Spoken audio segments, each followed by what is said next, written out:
Через Россию в Беларусь, лесными тропами в Литву, а затем на запад Евросоюза. Это уже старый коридор нелегальной миграции, однако до сегодняшнего дня им в основном пользовались жители Вьетнама, Афганистана и России. Обнаружить в лесном массиве их можно только вот таким способом – с вертолета и с помощью тепловизора. С такой техникой нелегалов можно обнаружить даже ночью.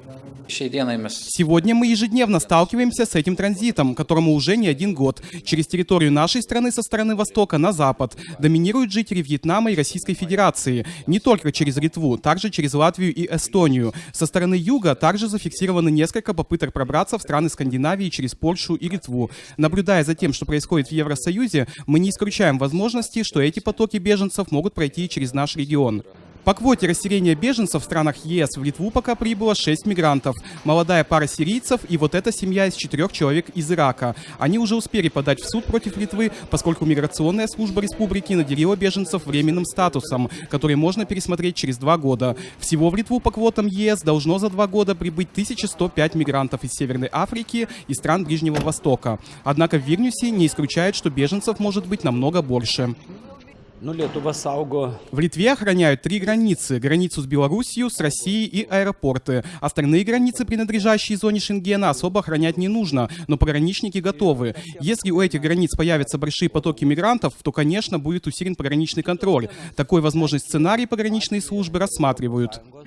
Ежегодно в Литовском центре регистрации нелегальных мигрантов оседает по несколько сотен беженцев. Лесными тропами из Беларуси их проводят контрабандисты, которые наладили настоящую преступную сеть. Бороться с этим явлением помогает техника. 1070 километров – это длина границы со странами, не входящими в ЕС, а значит внешняя граница всего сообщества. Одна из самых длинных в Евросоюзе. На ее протяжении планируется оборудовать камеры, системы ночного наблюдения, но все это появится только к 2022 году. По моему глубокому убеждению, эта проблема с течением времени станет острее. Мы должны готовиться к таким вещам, но я не знаю, хватит ли у парламента воли и возможности сделать так, чтобы Литва не была переполнена мигрантами. Предложение нашей партии является проведение референдума, так же, как жители Венгрии не побоялись выразить свою точку зрения на этот счет.